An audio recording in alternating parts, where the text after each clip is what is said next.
Disconnecting. Okay. We're kicking it off, Jeff. Rock and We're roll. kicking it off. I have to wait for...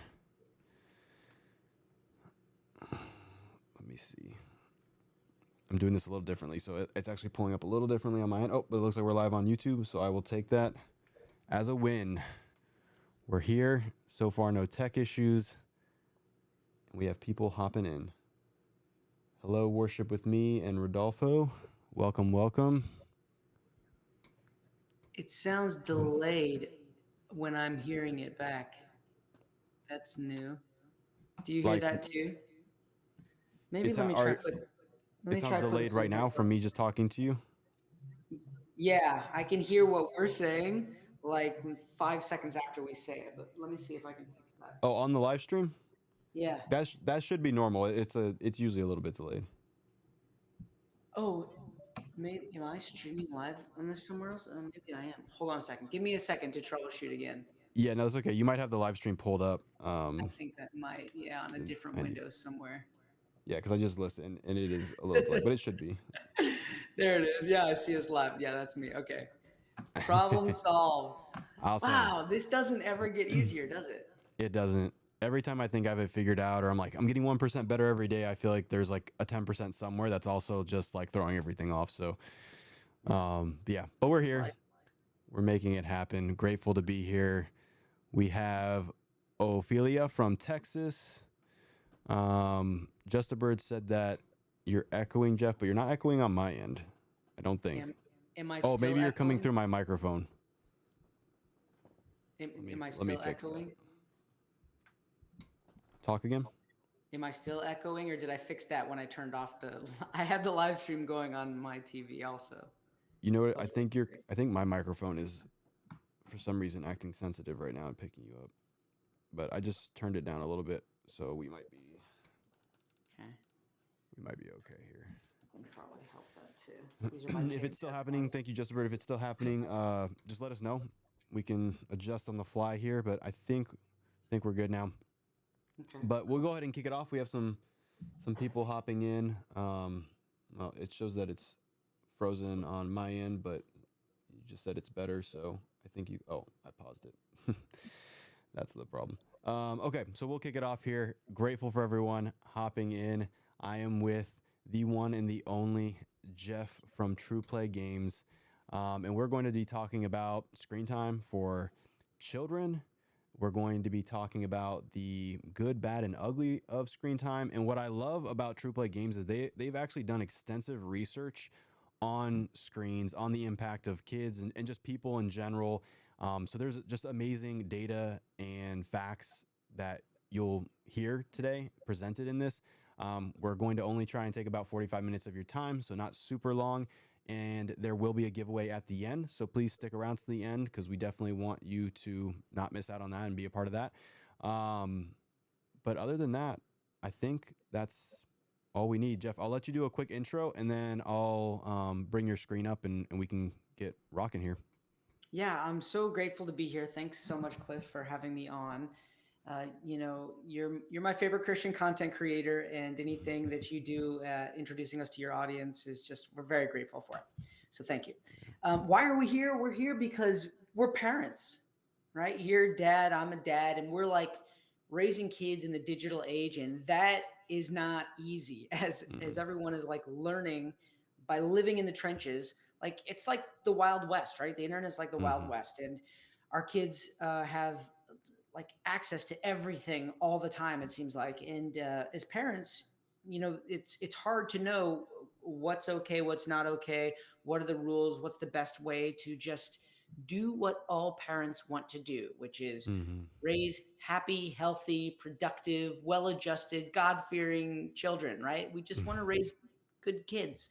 Yep. And I think we all have that in common. And we came together to try to ask questions and ask like, what parents, what are you really dealing with at home? What's keeping you up at night? And then help to get you some answers that can help you to solve some of those issues. So that's what we've put together, a little presentation that shares some tips and tricks and best practices in and around screen time. And then we'll tell you a little bit about what we're doing as a company TruePlay to really help this problem in a big way and to change Yeah. culture as we know it. Awesome. Yeah, and you guys are doing amazing things, and so we'll be talking about that. You guys will see TruePlay is fantastic, like for the body of Christ. In my opinion, they're the best. That's why they're here, and that's why we're doing this. So let me bring your screen up, and we'll get this going. Thank you. Yeah. So, yeah, the screen time dilemma, right? It's a dilemma today, and we'll talk more about why that is and what we can actually do about it. So, I'm going to pose a question to you, Cliff Buell. What do you Hmm. think of, right? What do you think when you hear the phrase screen time? I think of a lot of things in right now. A lot of things come to mind, but I think the predominant one is that it's like avoid it. Like avoid screen time. We get too much of it. It's just always in our face.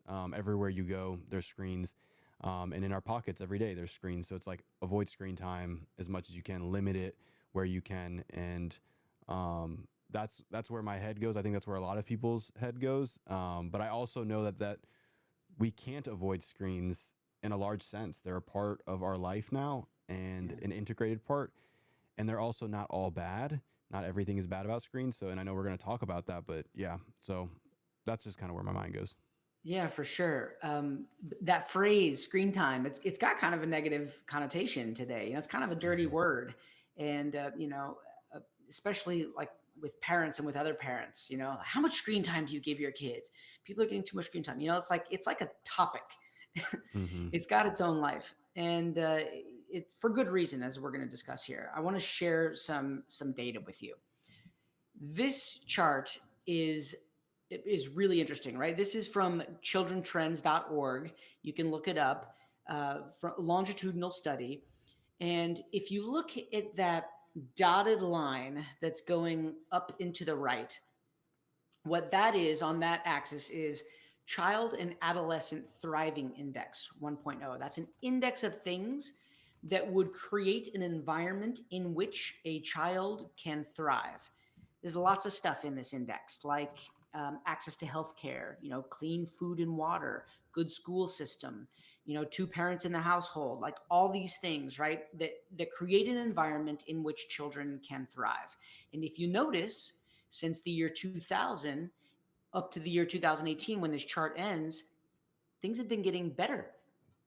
Things have been Hmm. improving in terms Yeah. of this index, right? The environment has been getting better to raise children. And if you go even back beyond 2000, you'll see that trend has been a trend for a while. Like, as far as looking back historically in the world, like, we're living in great times. We have all of our sort of basic needs met. But herein is the dichotomy and where the dilemma gets its name.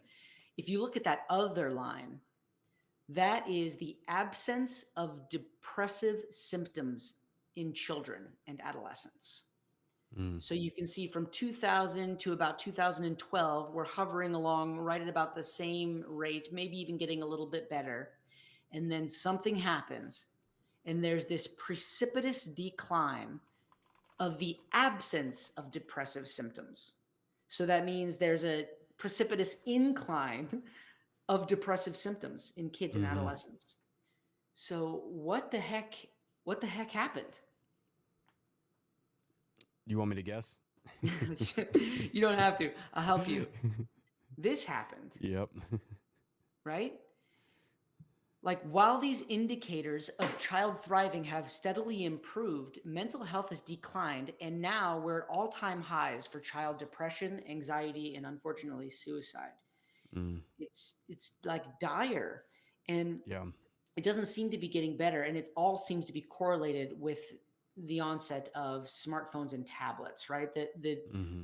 The iPad was released in 2011, and by 2012, it was maybe it was 2010. It was released, but by 2012, it had pervaded, and like 85% of households with young Yeah. children in them had some sort of a smart tablet in the home.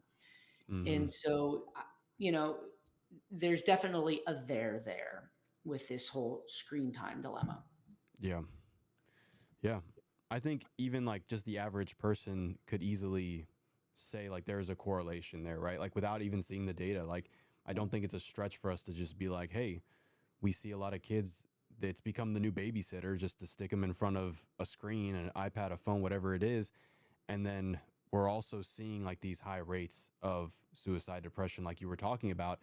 And I just think it's not hard to put two and two together, because that's been the predominant change. When we're talking about, what is it, less than 20 years ago, you didn't have these screens to just place in front of your kids. It was a completely different environment where kids had to either learn how to behave. Like you see like the iPad in front of the kid at the restaurant because they're not behaving well.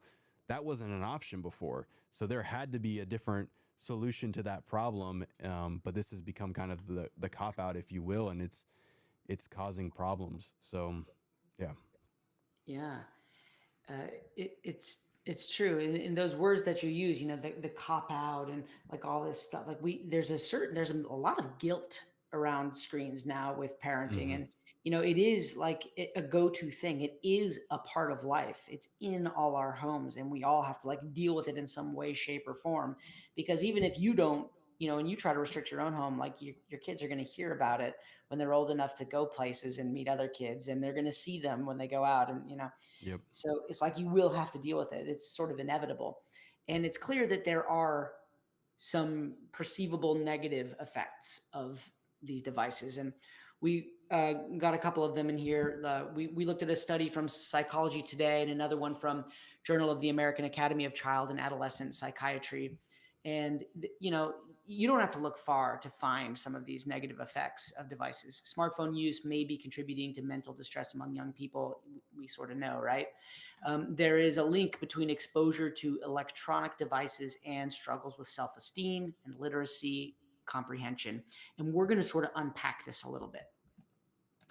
So this is it's not a new thing that we're sort of realizing that there are issues associated with these screens, Hmm. and even countries now are taking actions to try to mitigate, to try to do something about it. This is fairly recent news. Australia passes social media ban for children under the age of 16 because of Hmm. the studies that have shown that access to social media too early can really wreak havoc on self-esteem as you're developing. This just happened at the end of November. There are many other countries that haven't done anything like this. Australia is sort of standing out here and taking first action. Yeah. Yeah, and I feel like this is like I've said that I think this is ultimately a good thing, but we also have to understand that like our children need to know how to navigate the internet, navigate social media, navigate these things. So it's kind of like, where is this middle ground of like not exposing them to what's bad, and while Australia is recognizing, hey, there's bad things, like just take it away, but Yeah. then also, okay, inevitably they're going to need to know how to be on the internet and have internet etiquette and just be like functioning humans, that this is such a prevalent part of our society now. And if you just don't know how to use it, you're going to be really set back for really everything in life. And so it is trying to find that middle ground and balance, which is difficult. And I know That's that's it. why It's a TruePlay is juggling doing act. what they're doing. Therein is the dilemma, right? This Yeah. is why we call it a dilemma. It's a dilemma. Yep. So what are our options, right? We sort of threw a couple on the board here, and in the chat, if you've got other options you want to throw in here, and we can go and do some research on it. I would love to know what you guys do, but as I see it, Mhm. we really have a couple of options, right? We can establish usage restrictions on these devices, right? And that can, be whatever works for your home. You can set session time limits, a certain day of the week, like maybe only on the weekends or only special occasions, or Mhm. like we're on a long road trip. So yes, you can do it on the road trip to have something to do, so you're not just bored sitting in the car, like stuff like that. You can also do things to manage screen time at the device level, and we're going to go over a couple of those things in a minute. Some people know about this and do them, and a lot of people don't know that these things exist. So it's our hope that we illuminate some of these options for you. And then you can also manage at the app level. We'll show you some of those tricks too, and some resources and rating services that are really helpful. And let's dive into it. Yep. So let's talk about managing at the device level. This is a screenshot from my iPhone. And on the left, you can see I pulled up the settings. And you can do this on your iPhone or your iPad. And if you have an Android device, it's not going to be exactly like this, but I promise it's similar. Mm-hmm. And if you go into the settings, you can click on screen time. They have an option just called screen time because Apple knows also it's an issue. Steve Jobs isn't with us anymore, but if he were, I would love to know what his take was on this, this gift I'll that he left all of us. I'll jump in there for a second. There was something, and I believe it was Steve Jobs who only allowed his. I think it was Steve Jobs. He only allowed his kids like I think 30 minutes of screen time a day, like in front of a computer, something like that, because he knew the effects that it had. Like, it's Come just on. crazy. Like, yeah. I would Anyways, love to. I'm gonna look that up. yeah. Double check fact check me on that. But if it wasn't Steve Jobs, it was someone else like prolific in like the computer space. Wow. Yeah, I'm not surprised. So on the right-hand side of the screen is the screen that comes up after you click screen time. And you can see going through there that there's tons of options. The top one is called downtime. What this does is blocks apps and notifications for specific periods of time.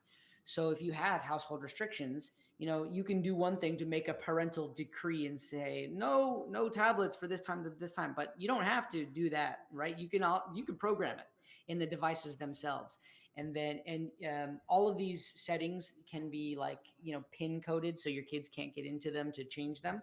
So what you set stays. And downtime is a good one if you want to schedule some time away from the screen. They won't be able to use the specific apps for specific periods of time, so it's really helpful. Mm-hmm. App limits is pretty cool too. You can set daily limits for different app categories. So if you want to set limits on entertainment or social media or games or something like that, you can, while keeping apps related to productivity and homework or anything like that. You can keep those ones going. So that's also really helpful. Mm-hmm. And let's see, screen distance. I'm jumping down to screen distance there. This is also an interesting one, which can help with a problem. I don't know if you also know this, but there's like really high rates of myopia in kids also, and that those rates have been increasing since the onset of the tablets. And it's because as the eye is developing, it's not good to only have a fixed focal length. If you think Mm-hmm. about when we were evolving out in nature, some things are close to you, some things are very far away from you, and your eyes are constantly jumping back and forth between them all throughout the day when you're up and looking around in the environment. And that is healthy for the eye, especially as the eye is developing. What is unhealthy for the eye is to be looking at the same focal distance for very prolonged periods of time. And when we're in front of screens for the vast majority of the day now, kids are on screens for up to 8 hours a day, over 50 hours per week. It's an Mm-hmm. insanely long amount of time, and that is the average. And so when you have that fixed focal length and your eye is developing, your eye doesn't develop naturally, and you develop myopia. And so there's actually something you can do in your iPhone that will remind you. It knows if you've been staring at the same screen from the same focal length for a while, and it'll tell you you need to move it. Mm-hmm. Sometimes you listen, sometimes you don't, but it's there, right? And then communication limits. This one's really cool too. This can just very simply limit who can be communicated with during certain times of the day. So if there's your friends calling at the wrong time or anything along those lines, you can just set those limits, and it will block calls from kids during homework time or whatever you want to do. Jeff, Um, real quick, I yeah. don't remember if you described it or not, but what's myopia? Oh, nearsightedness. Oh, okay. That's like Yeah. the scientific term. It is You're myopia. too Sorry, smart for chat. us. Nearsightedness. So you require glasses. You get tested in school for nearsightedness and farsightedness. They do the little cover one eye and read the letters, Yeah. that kind of thing. Well, they're finding that kids, the rate of myopia, of nearsightedness, is really rapidly increasing, and Mm. kids need glasses. Yep. A lot more kids need glasses. Yeah. That makes sense. I fall into that category. Well, yeah. Glasses. It's a real issue. And okay, jumping back into this, where was I? Communication safety. This is an important one. This can detect and blur things that kids shouldn't be seeing. You know what I'm talking about. And then finally down there, content and privacy restrictions.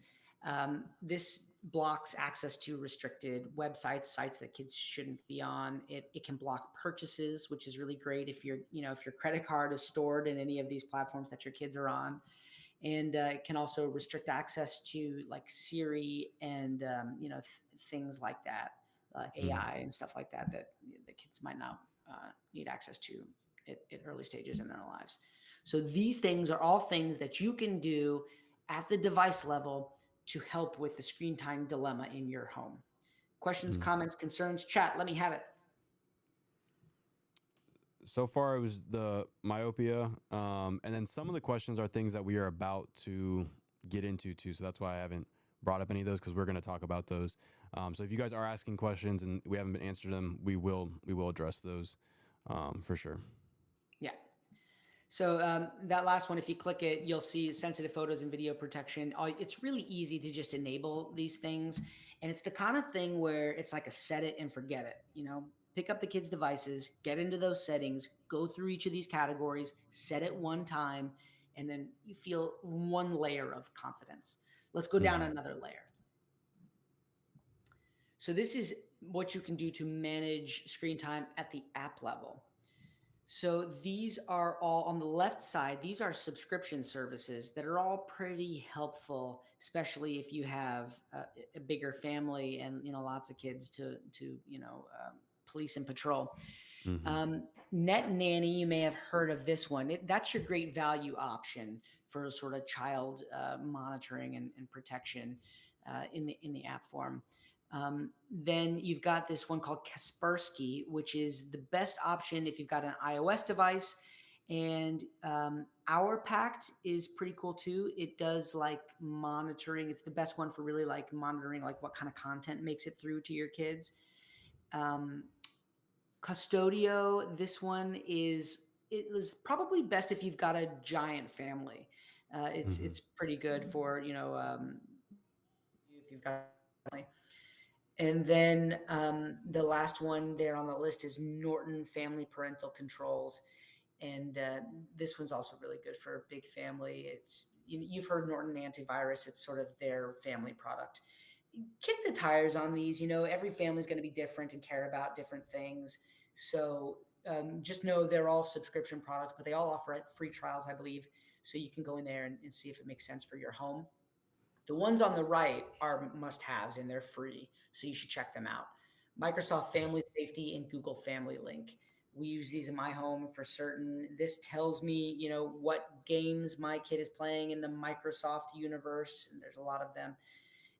And it tells me how long and the kind of content that they're getting access to, like when they're online. Google Family Link, if they try to make a purchase or if they try to download something new from the Google Play Store or the Microsoft Store, it pings me first. I get a text message. I have to approve everything, so they can't just unilaterally make a decision to start playing Fortnite for 12 hours a day and rack up like $5,000 in upgrades and skins and stuff like that. Yeah. No, we've used Microsoft Family Safety for our daughter's laptops when we first started homeschooling them, and that was cool because we were able to like lock down so that they couldn't go on the internet and literally go anywhere. Like they only had approved websites they could go to like for their schoolwork, and that was it. If they wanted to go anywhere else, they would have to request it, and that would come to Mhm. our devices saying, "Hey, like so and so is trying to go to this site. Do you approve it?" So that was awesome. I haven't used Google Family Link, but Just a Bird in the chat actually was saying that that's a really good app to use as well. And then I've heard of some of the ones on the left as well. I have a little bit of experience with Custodio, which was cool because you could see individual YouTube videos that are watched in the YouTube app on like a phone. So that was pretty cool. I thought that was cool details. So yeah, definitely recommend at least the free ones, like Jeff said, the Microsoft Family Safety and Google Family Link. At the very minimum, those are must-haves. Yeah, it's pretty simple. You just download the app, either the Google Family Link or the Microsoft Family Safety app, or both, on your phone, and it's got an online version and a mobile version. So Hmm. I recommend just doing it and playing around in there and setting those settings to give you just a little bit more peace of mind. So Yep. I want to bring something up. We've been talking about sort of all these issues associated with screen time, but there's only one issue that so far that is actually related to the screen itself, and that is the focal length, the focal distance one, the one that causes nearsightedness by just staring at the same thing, the same distance from your face for prolonged periods of time. That's in relation to actual screen. Everything else is more sort of content related. So I'll pose the Mm-hmm. question to you: this screen time dilemma, is the problem really the screen itself, the device itself? I would say no. Yeah. I would say, first of all, screens are here to stay. They're not Yeah. going anywhere. We are all staring into them right now. It is the thing that is enabling us to connect and share this information. You go to work, there's a screen. Yeah, you go to church, there's screens. Like they're here. So, and there are obviously there's also like benefits, right? There's we talked about, they're enabling us to connect right now. I'm in Arizona. Cliff is in, where are you, Florida, Cliff? Yep. Yep. Florida. Yeah. You guys are joining from all over. Like, these things are incredible, right? We have access to information today that we never would have without these screens. There's other benefits also to devices and the content that we get through them, right? This one's from American Psychological Association, and this is about enhanced cognitive skills. Research from the American Psychological Association shows that action video games improve spatial awareness, problem solving abilities, and multitasking skills, key elements of learning and development. People are actually getting smarter, better, faster, more productive by playing video games. And I know we've talked about before, Jeff, the study that was done on surgeons who play video games.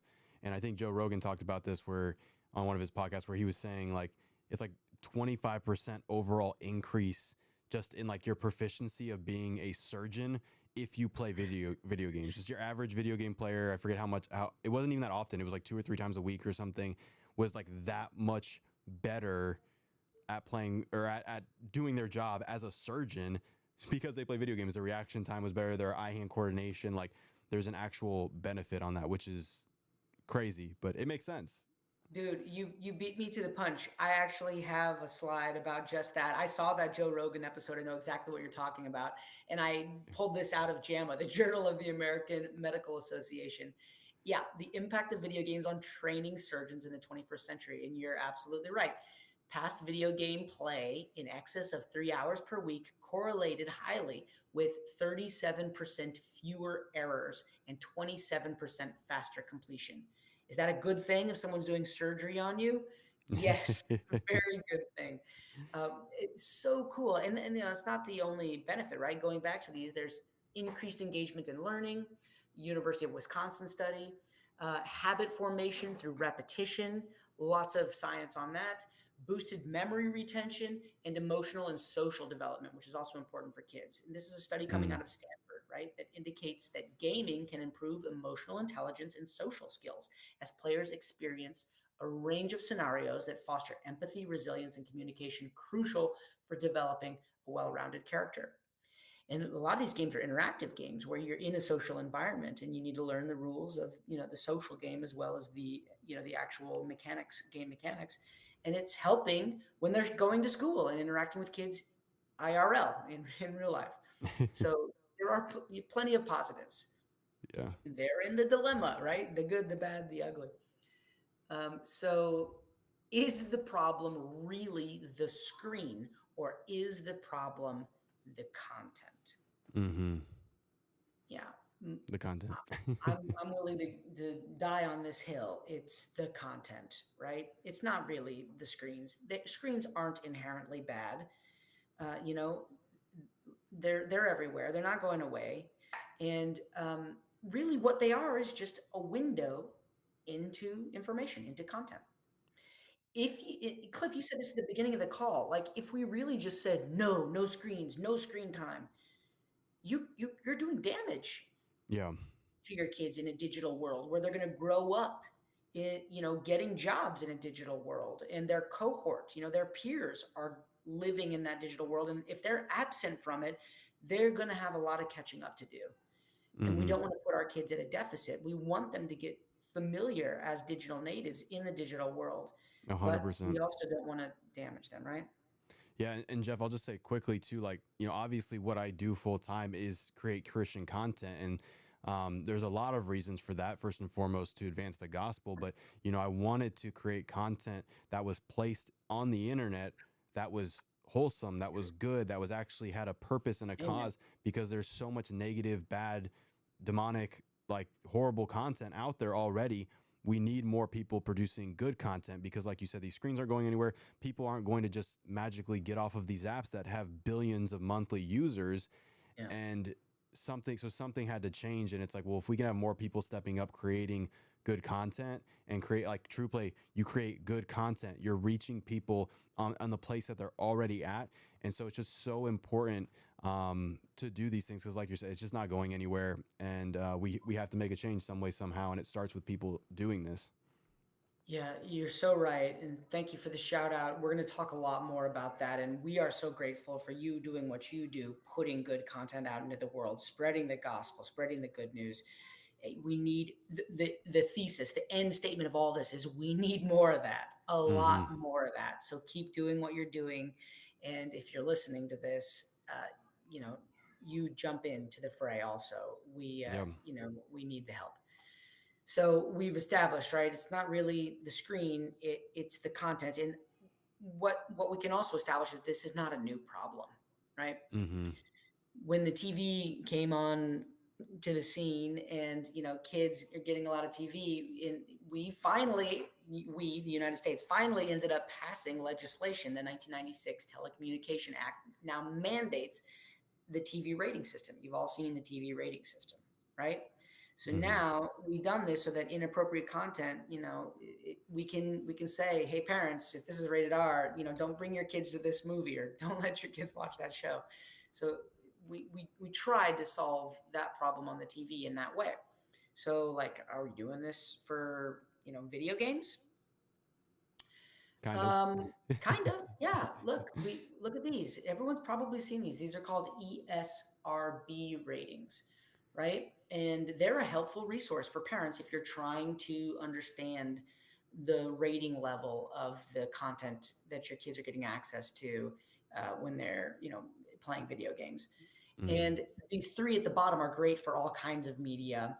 These are another resource that are great for parents. You should check out these sites if you don't already know about them. One is Common Sense Media. This is called Focus on the Families Plugged In, and Parent Pro Tech. All of these, do reviews for you so that you don't have to. So if your kid wants to watch something or wants to play something, you can look them up in these sites and see what other parents that are like-minded are saying about them, and how these organizations review them. Maybe Mm-hmm. that'll give you an idea of whether or not you want it for your kids. So let's play a game. Uh, Cliff? What is like the most popular gaming platform for kids? Right now, it is Roblox. That is correct. It is Roblox. So what ESRB rating is given to Roblox? It is teen, I think. I get this wrong always. I think I got it No, right. you're not wrong. You're right. It's I got it it's right this rated time. teen. It's rated teen. And I mean, the question is, there's a couple of questions, but Yeah. it is rated teen. So, uh, ESRB reviewed it. This is problematic with Roblox, because if you're a parent, your kids play Roblox, you know this. Roblox is not a game. Roblox is like a platform where Mm-hmm. there's tons of games inside the Yep. platform. And a lot of those games are made by professional game creators. And a lot of those games, more of those games, are made by people just making games. Anybody Yep. can make a game, if you're good with technology, and you can launch it and people can play it. So there's a ton of stuff on Roblox, and it's not all good for your children. I can tell you that with Yeah. certainty. It's So it's pretty bad. yeah, oh yeah, I mean, horror I know. stories, right? Are you going to talk about some of the details with Roblox specifically? We are. I've got some stuff to share on Roblox, and it's Okay. almost like every day there's something new to share. Yeah. But check this out, first of all. Remember, it's rated teen. This is the distribution of Roblox users worldwide as of December of 2022, 2 years ago, by age group. Okay.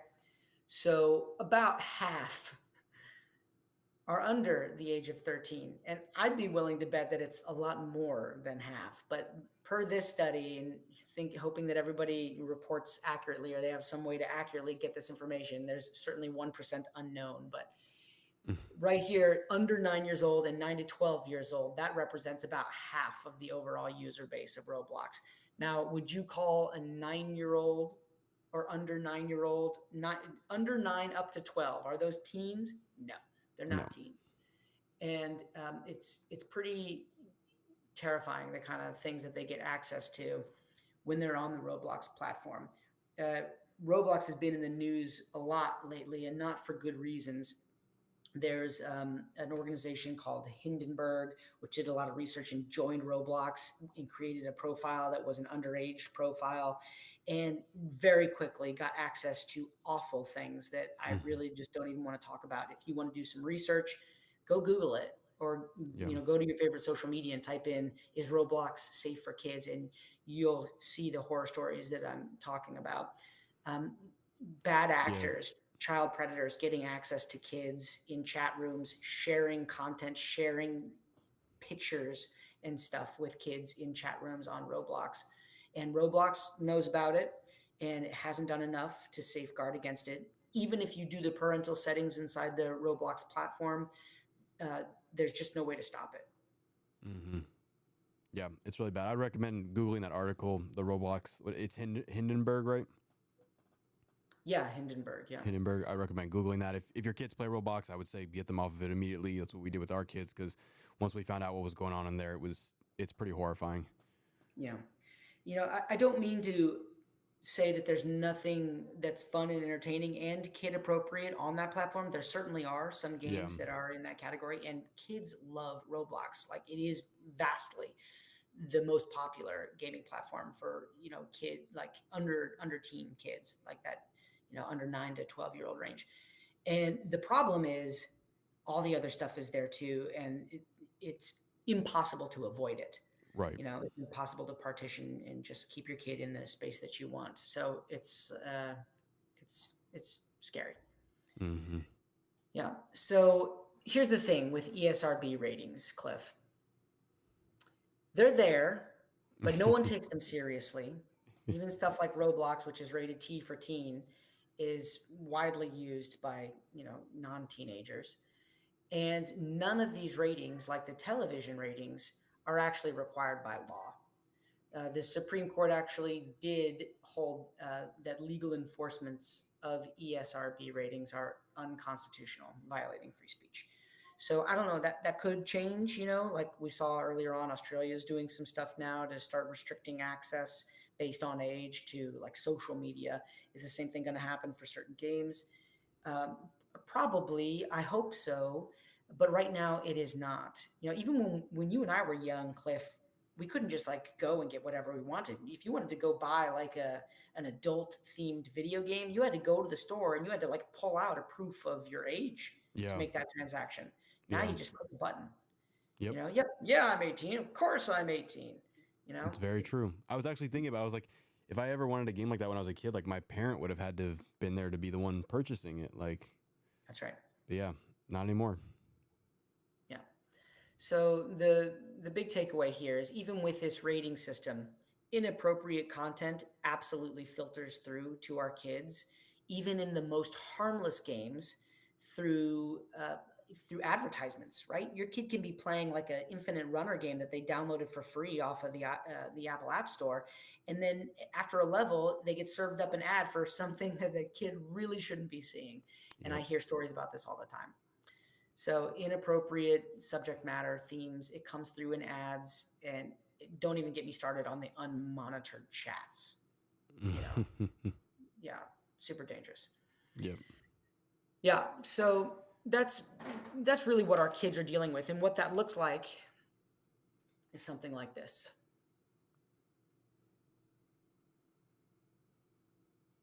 You know, if spiritual warfare is a real thing, the enemy is winning when it comes to our kids. Mm-hmm. Their souls are under attack. Just look at some of these things, right? Grand Theft Auto, Diablo, you know, there,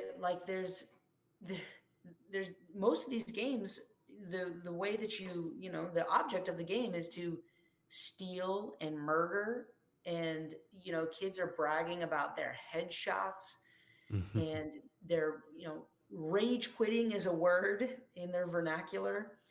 It's just, our kids are on these devices, and who is showing up for them? It's really the enemy, and the Mm-hmm. enemy is really winning, and we need to do something about it. Our kids deserve better, right?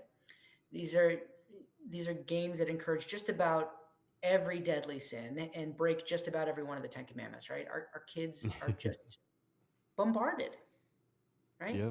Yeah. uh, the average age, this is also a fact, the average age that kids are now exposed to pornography, you want to take a guess?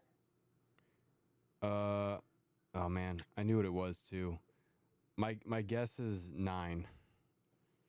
It's working its way to 9. The last survey was in 2022, and it was 11, down from Okay. 14. Yeah. Which is So still obviously not good. no, no. And I mean, it's basically just, this is the world that they're living in. Our kids are getting bombarded with toxic content, and it's working. And let me tell you what I mean by it's working. So this is a chart that shows uh, the sharing of believing in God. So they surveyed all of these different cohorts, right? These are cohorts. There's a silent generation on the top, the baby boomers, Gen X, millennials, and Gen Z. Gen Alpha is not even on this chart. These are different cohorts based on the generation, and they're sharing that they believe in God. So we got the silent generation, solidly in the high 60s, the baby boomers, Gen X right behind them. Gen X is actually improving. But then look what happens when we get into the millennial and the Gen Z generation. Mm-hmm. Precipitous decline, right? And now today, only 32% of children say that they believe in God. And only 2% of children are being raised with a biblical worldview. I think, So, in my opinion, Jeff, this should be like one of the most important statistics that we're looking at. yeah, Like, we're talking about people's souls here for the rest of eternity, yeah, and there's this like insane decline. And then you said it was 2% that have a biblical worldview for children. two. Like that's scary.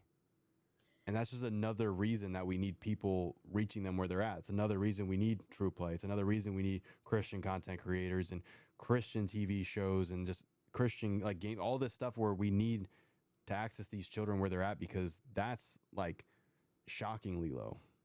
Yeah. So now that we know that these rates are really low, is this connected to the rising rates of anxiety, depression, and suicide in kids? And I can confidently say yes, it's definitely correlated. And this is a research study from MDPI. You can check this out also. I've highlighted the findings there that say the findings revealed that belief in God was negatively linearly related to depression. What does that mean? That means a negative correlation is when it's opposite. When one goes up, the other goes down. A positive Mm-hmm. correlation is the two things go up together or the two things go down together. But a negative correlation means when one goes up, the other goes down. That is to say, more God, more belief in God equals less depression. Mm-hmm. And you guys probably understand what I'm talking about here. It makes intuitive sense, right? With God, Yep. you live with hope. Right. You don't you believe that life has meaning, and you're doing it for a reason. When you don't have that, it leaves you hopeless, Yep. meaningless. And I think these kids are just getting poisoned by Mm-hmm. all the other thing that's out there bombarding them. And what's really missing is God. Yep. Fewer and fewer families go to church. Fewer and fewer families are doing like prayer time, and the culmination of all of it is that we're getting more depressed and anxious, and suicide rates are rising for our kids, and we need to do something about that. Yep. So if the toxic content is everywhere, where are the better options, right? They got to be out there somewhere. There are some, but there's not a lot. And God is the answer. Like showing up where kids are on these devices and bringing God with us is the answer, or it's certainly part of it, right? And of course, it is the answer. But we really do need to meet them there and bring it with us. And the problem is there aren't a ton of options that do this. And if I'm being honest, and if you are being honest, the options that are there just aren't great. They're not entertaining. Yeah. They're not high quality. They do not compete with these secular alternatives or these Right. questionable toxic alternatives, right? On the engagement and entertainment scale, those things are really fun and well developed, and there's a lot of money and work and time going into making those things really entertaining and even addicting, right? Yep. So that is really the main issue. But you probably have heard of a couple of these services. The one you probably haven't heard of is the one that's featured in the center there with the big tile. That is the tile for TruePlay. And I want to talk to you more about what we have decided to do at TruePlay to really make a difference in here by meeting kids where they are and delivering really high quality, engaging, entertaining content that also builds character and nurtures faith in kids in an organic way. Mm-hmm. So what is TruePlay? It's a mobile app. Of course it's a mobile app, right? It's a mobile app because that's where these kids are, on these screens, tablets and phones, right? And it offers Christian parents really high quality character building alternatives to the questionable and sometimes downright toxic content that's pervading today. It's subscription based, and I'll tell you why in a second, but one subscription unlocks a whole digital universe of faith-filled adventures featuring dozens of games, comics, animated shorts, and everything is designed to be really engaging and entertaining, and most importantly, true to the Word of God. There are no ads, one of the reasons why we do subscription. So your kids aren't going to see random weird stuff come up in an advertisement. There are no chat rooms, so they're not going to, no bad actors are going to get access to your kids in a chat room. And it delivers a real solution for parents and caretakers that are seeking this, safe, productive, faith-building screen time alternatives to the stuff that's out there today. We give parents peace of mind. Yeah. No, I think what you guys are doing is revolutionary in some ways. Like you said, there are some other good apps out there for Christians and stuff, but from a gaming standpoint, I think TruePlay is unmatched, and not having ads, not having chat room, like that's just huge. Those are like the two biggest pain points, I'd say. But then now you have content that is Christ focused, and that is still fun. So, but I'll let you play the video because that's going to do a better job of explaining it than I will. Yeah, it'll just give you an idea of the kind of content that's inside of TruePlay. It's one mobile app, but there's tons of games like Roblox, right? It's a platform. So even though it's one app, there's lots of stuff to do inside of it, lots of games and stuff. So here's a little excerpt. What's that over there? I got this. Lord, I know you're with me. Help me be like you. Come on! My father sent me to take food to my brothers. All God had called me to something bigger. Dear Lord, Use some help right now. Trust in the Lord with all. It seems like these minds have minds of their own. With God's help, I can be fearless. Maybe. I think it's time for a hailstorm. What? Garden was incredible. I needed to build a boat to rescue my family and the animals on the earth.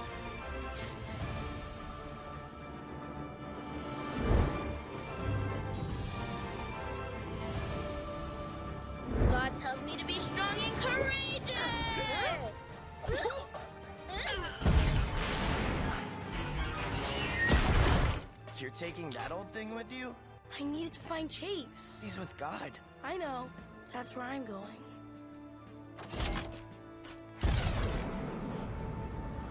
Please, God, keep him safe.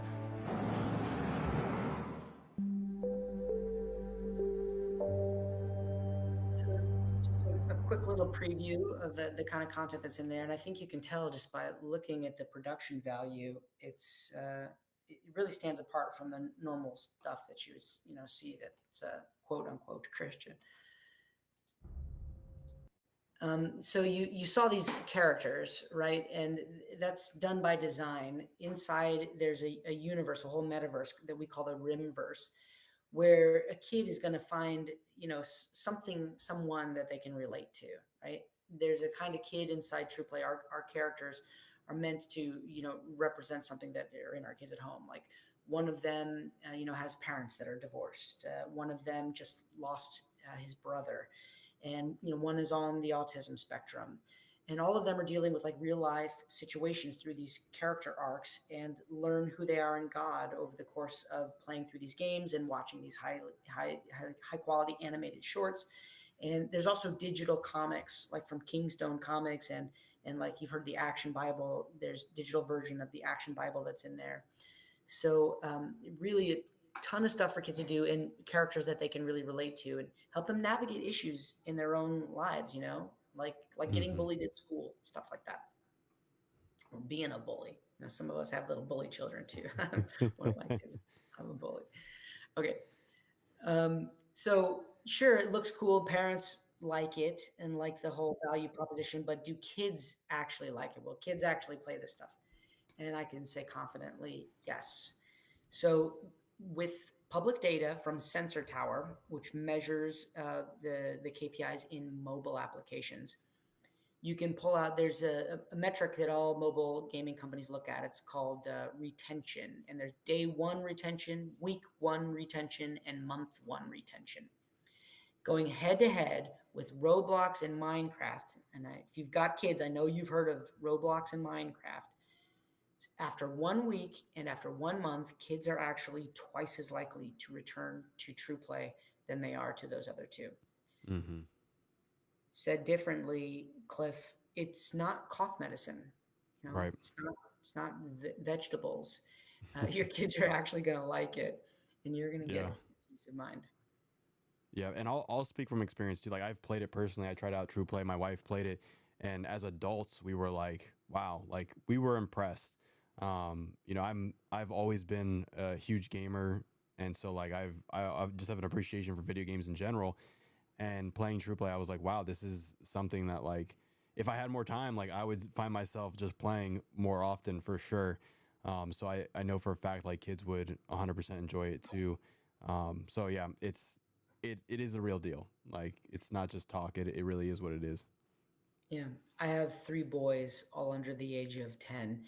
And I play with them too on the weekends, and we have fun and we have contests and stuff like that. And the coolest part about it is when we're done playing games and, we're doing the bedtime routine, and, we sit down to do like nighttime prayers, I can connect themes that they were exposed to during the gameplay with prayer time. And it's a really organic way for them to start asking questions and to start to understand some of these concepts. Like one of those games that you saw the demo of was called King David's Battles, where they can play through King David's life, right? From when he was a kid and when he was a young man and went to battle Goliath to straight through. And like it's so much cooler to experience it that way when you're a young kid than have to open up a Bible and read through that story, which is one of the better stories in the Bible, right? Mm-hmm. So it's cool like that. Yeah. Let's listen to what moms and kids are saying about it. Don't take my word for it.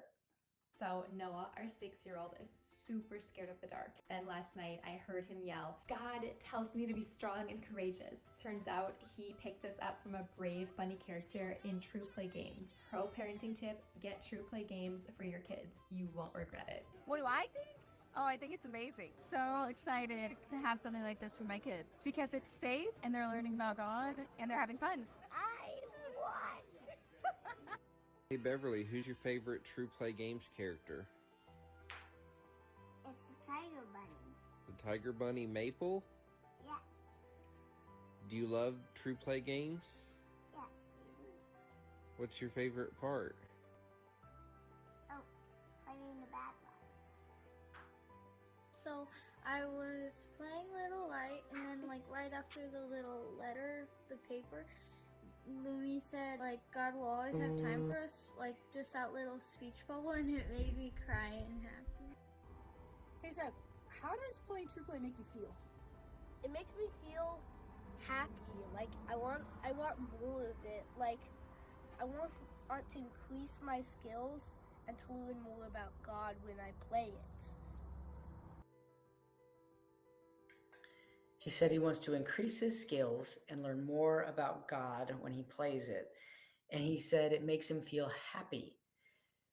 And I mean, imagine a world where we go from rage quitting to feeling happy and wanting to learn more about God. Like, that's what we're trying to do here. And we think that it's important to do it.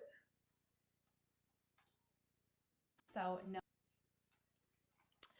So we've been around for a while. So the company's been around for maybe like 5 years. Most of that time was spent developing all these games.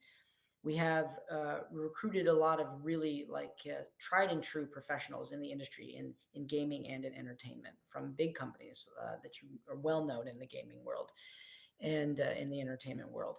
And it's just like-minded parents who just wanted to use their skill set to put something better out into the world instead of the stuff that we were all working on before. And we launched the app live in the store about a year and a half ago, and we've been growing really fast ever since. And we just want to get the word out as much as possible. And we want people like you, Cliff, and your family, and all those that follow your channel to join this movement and to give TruePlay a try and to share with other friends and family members that have young kids in the house so that they can give it a try. It really is a movement, and I want to show you some of the momentum that we've been building over the course of this year and a half since we've been going.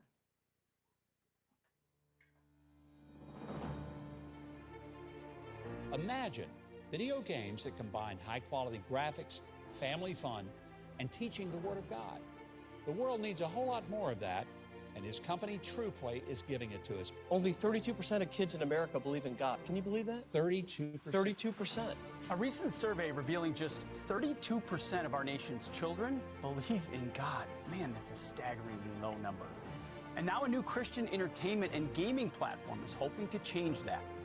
TruePlay invites children to engage in their faith and the Bible while playing online. Our whole goal, the reason we're really motivated to do this is, if only 32% of the youngest generation believes in God, well, what if that changed?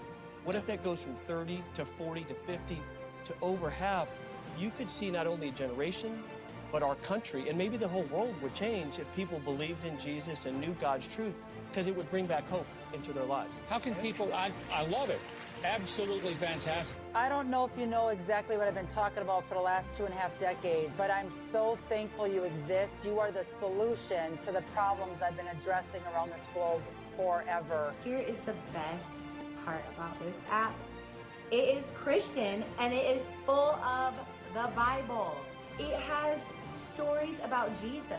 It has scriptures. It is full of biblical teachings worked into every game, every story. Identity, core values, how to prosper, work ethics, good character. All these things can be taught through video games. Kevin Sorbo here. Now listen, the internet is the...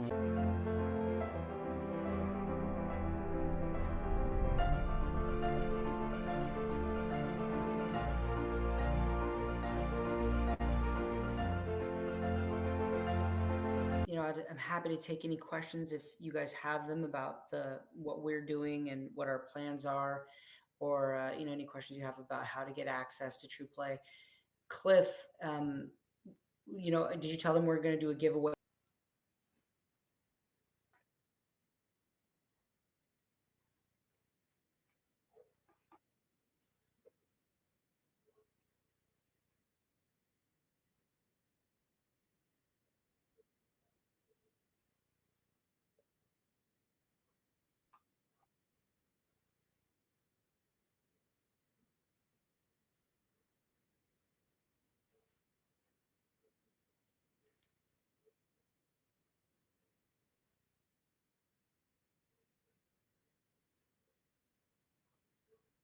Yeah, there's really no risk at all because no matter what, if you choose the annual subscription or the monthly subscription, they're both affordable. But if you, no matter which one you choose, you're going to get a 7-day free trial, so you really can kick the tires and see if it's for you. To find it. So that's a link to the giveaway for the form. And then I put another link, and you can find this on any of my platforms in my bio on my link tree. It's a link directly to TruePlay. You can try it out 7 days free.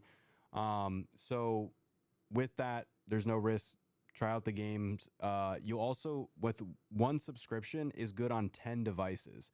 So it's there's very few people I know that have more than 10 devices or 10 children or whatever it is in their home. So usually you can get some for you and your cousins and whatever with just one subscription. And then on the device, on that each individual device, you can have unlimited profiles. So if you only have like one central tablet, let's say that your kids share, you can have TruePlay on there and have as many profiles as you want, so kids aren't playing on each other's progress and all of that, to help keep everyone happy there, because I know how it is when kids start getting in each other's way on games. So really, really amazing. Like I said, you can get it on so many devices, very affordable as well. And Jeff, I don't know the prices offhand, but I know it is affordable, and then 20% off with the I code do. Cliff20. So there's two subscription options. You can get the monthly subscription for $12.99 a month, which is very competitive with other stuff that's out there, or you can get the annual subscription for $69.99, which breaks down to about $5.80, I think $5.80 something, $5.80 per month. So and again, like you mentioned, Cliff, that's good for up to 10 devices. So Yeah. feel free to share, go in with your sister, your brother, and get it for the cousins too. Like, I won't tell anyone.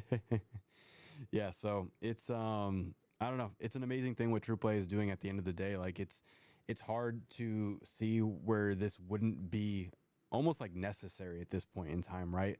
Like I really believe that TruePlay is meeting a need that really no one else or very little people are doing. And I know that I think Jeff, a long time ago, we talked about how Christian gaming in general isn't really a touch space. I know of a couple other companies that are making games on PC, but TruePlay is the only one I know that really is making like truly like a gaming platform on mobile devices, and you're doing it with good quality and just sticking to biblical principles at the end of the day. And it's affordable. Like, I don't know, just everything about it makes sense.